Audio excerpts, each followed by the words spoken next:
Obama. Look at this chair! Oh man. I don't have any chairs in my house. Oh wait. Wait. I have one chair. Hold on. Oh.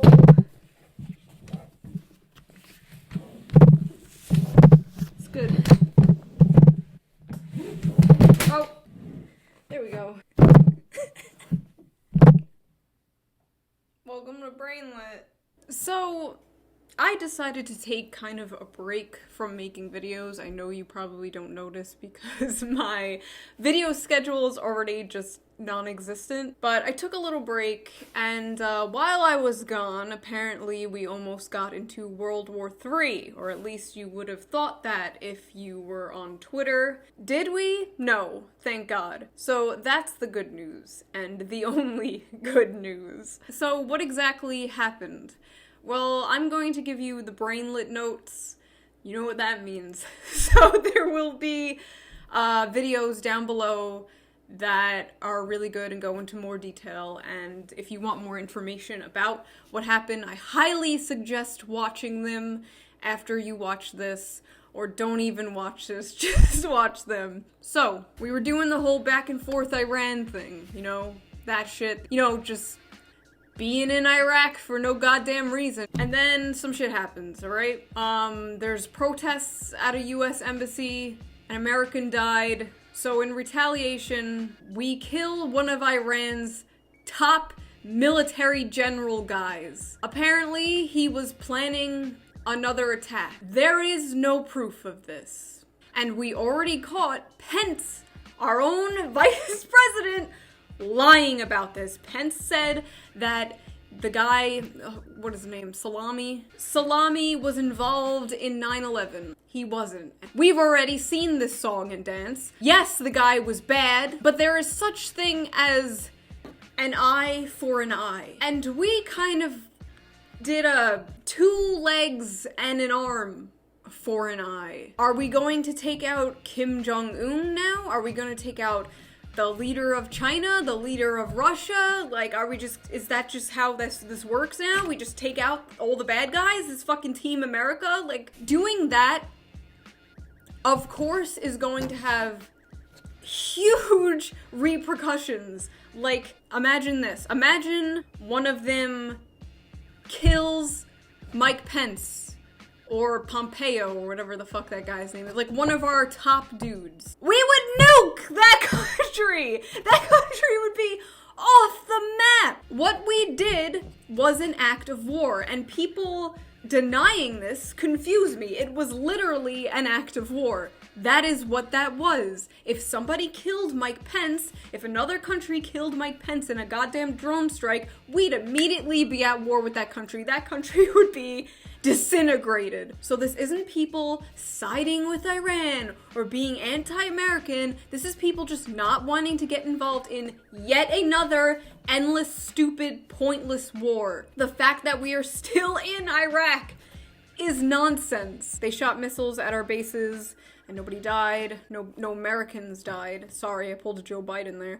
Joe Biden was like, thank goodness nobody died. Meanwhile, like 160 civilians died. I just think it's really funny when people say, nobody died. Thank God. Nobody important died. So yeah, no Americans died, so Trump did the right thing by de-escalating it. Constantly, I would see on Twitter replied to me, but Obama, what about Obama? Let me fill you in on a little secret, pal. I hate Obama too. Most people in my little community of, I don't know, what even is this? It's a very mixed political community, but we don't like Obama either. And there's also these like old ass neocon boomers like, where were you when Obama did this? Where was I in 2008? But yeah, the what about Obama thing, we're done with that. We're leaving that in 2019. That's not a good rebuttal.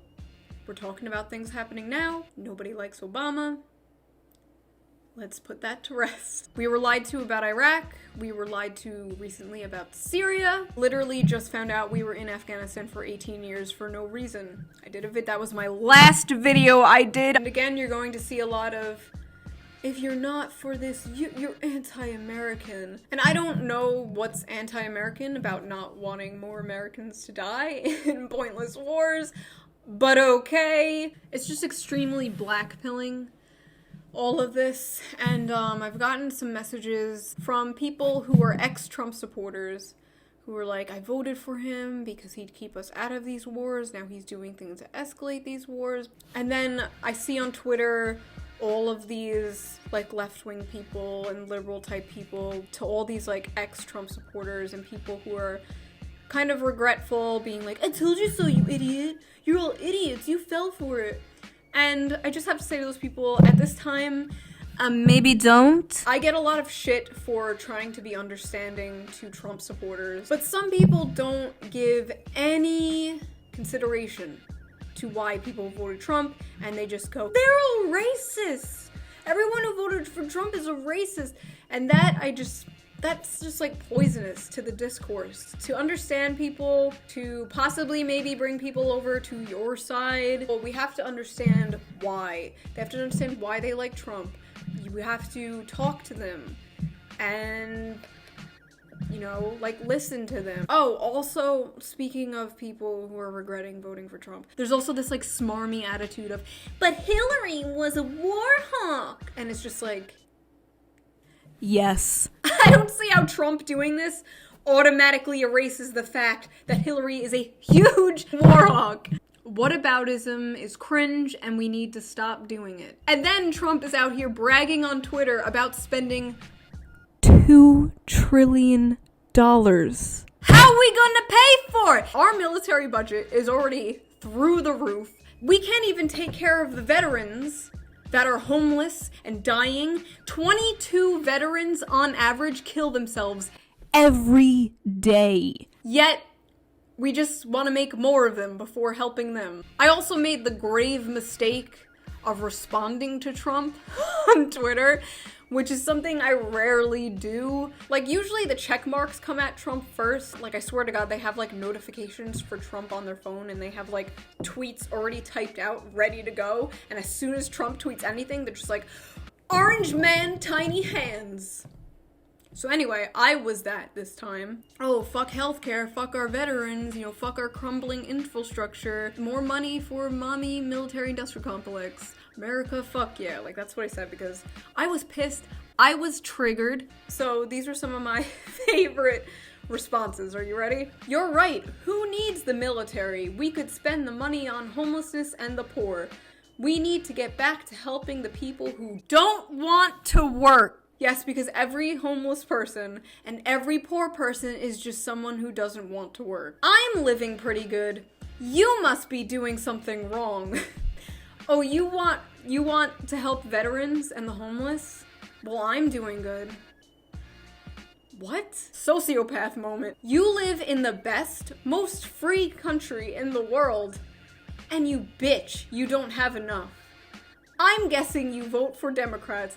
I don't know where my tweet where I was bitching that I personally don't have enough. I can afford my healthcare and stuff. I'm fine. That poor veteran on the street, guess he votes Democrat.